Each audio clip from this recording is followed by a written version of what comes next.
Hello, my name is Emelia and I'm one of the members of the College Treehouse, where our goal is to provide insight into student life and advice on how to get into college. So I applied restrictive early action to Stanford University, and it was the only university I applied to.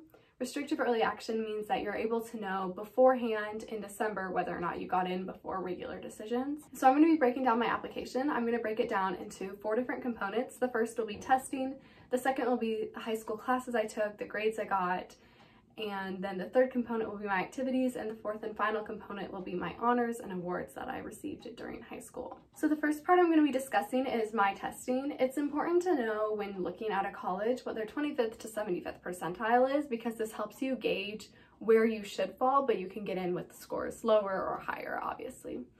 So I received a 32 on my ACT. I did not take the SAT. My individual scores, I have my Common App pulled up, so it's a little bit of PTSD from that. So my individual scores were a 36 in English, a 31 in math, a 32 in reading, and a 29 in science.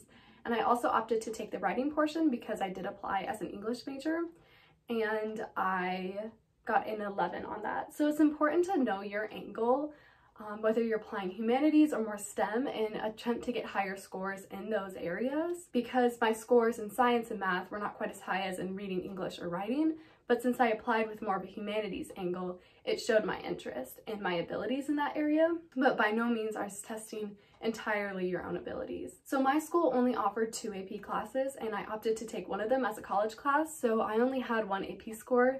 I did report it, it was a 4 in AP US History, but honestly, it would not make or break my application. I only put it just because I knew that they knew I had taken that class. And then the next part that I'm going to be discussing is the grades that I got in high school. So I had a 100.97 out of 100 GPA. My school only has a 100 point weighted GPA. And I was ranked 1 out of 169, but my school lacked a lot of rigor.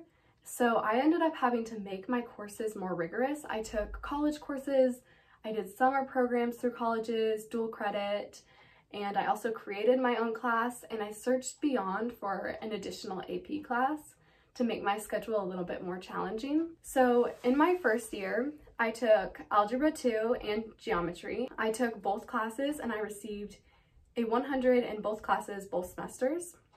In Communications, which is a required class in my school, I got a 100. In English 10, I was moved up a grade in English.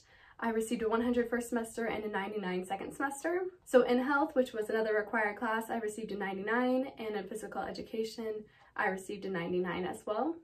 In Physical Science, I received a 100 both semesters. I took Percussion Ensemble, which was basically banned at my school, but I did end up dropping that, but I got a 100 in it.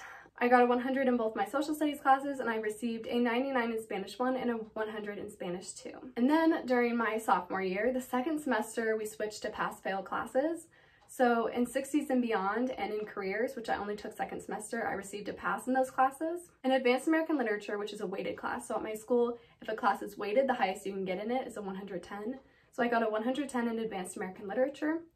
I got a 105 in AP American History. And then I received a 100 in biology, and all the rest of these classes are not weighted classes. Those were the only 2 that I took that year. And I received a 100 in biology, a 100 in newspaper, a 100 in percussion ensemble, a 100 in personal finance, a 100 in both semesters of Spanish 3 and Spanish 4, and a 100 in trigonometry and pre-calculus, which was an accelerated class at my school that was combined. And then my junior year, I took accounting 1 and accounting 2, and I received a 100 both semesters. And then I took 1 weighted class, AP Calculus. I received a 109 first semester and 110 second semester. And then I took 4 college level classes.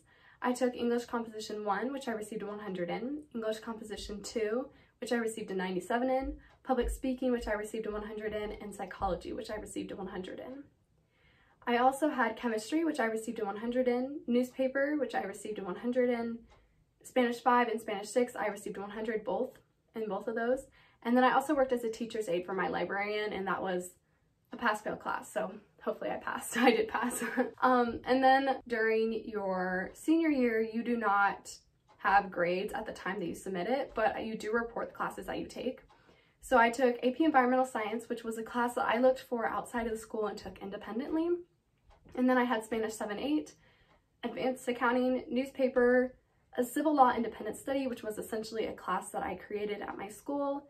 And then I took 2 college level English classes, American Literature and Introduction to Literature, Calculus 2, and Government. And that was my entire senior year course schedule. So then going into my activities, this is where I poured a lot of effort into, with demonstrating that I had a large slant in English and advocacy, but also I had some other varied interests, which I'll discuss. So the first activity I listed was freelance writer, which I participated in 10th, 11th, and 12th grade, where I discussed how I published, at that time, 50+ articles, and I linked my articles in the additional information section.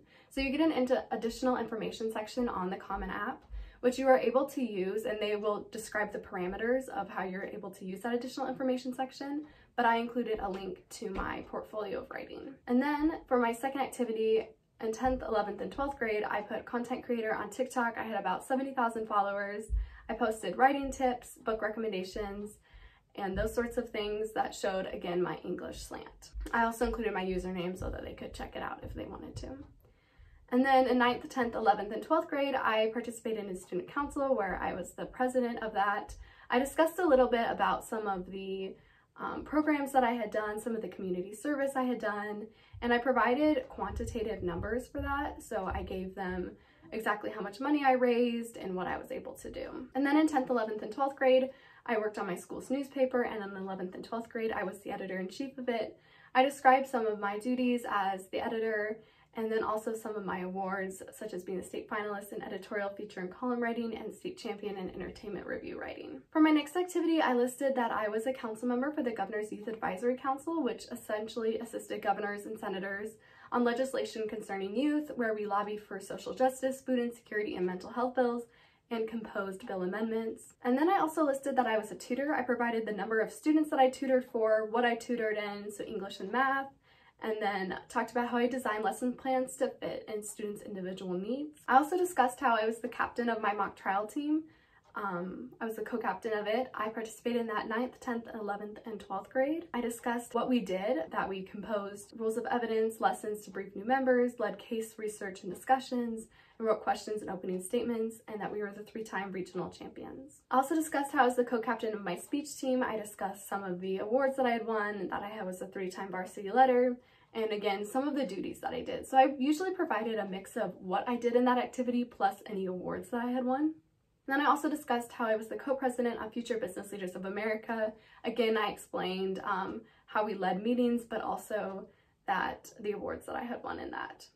And for my final activity, I had started a math team at my school, but instead of discussing something like that, because I didn't feel like it fit the theme of my application, I discussed how I played piano, and that it was an emotional and creative outlet for me because I felt that it showed a different side of myself. It showed my hobbies, and not necessarily that I was strictly focused on just simply getting into college by starting this club, which I of course was not, but just showed that there was an alternate side to myself. And then now I will discuss the awards that I won. Honestly, this part was super difficult for me. I had no idea what to put because I felt as if I hadn't really won too many large awards that could be comparable to what other students had received. But the first award that I listed was Forlag Scholar. This was an international award that I won through the World Food Prize organization, where I essentially wrote an essay, I researched and presented about it. I also reported that I received the All-State Academic Award my 10th and 11th grade year.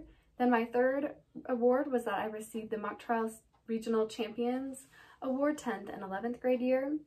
I also listed Entertainment Review Writing State Champion during my 11th grade year, and that I was an FBLA Journalism State Finalist my 11th grade year as well. And so then that was all the awards that you're allowed to list. And honestly, looking back at it, I probably would have listed different awards or redone that section, but I'm happy with what I submitted. So I hope this video helps you a little bit. It helps you organize your thoughts. In the end, the college process can be quite a bit of a gamble, so never put your identity on what you receive. I wish you all the best of luck, and if you have any questions, please leave them in the comments below because I would be more than happy to answer them, whether that's about my application or about your own application.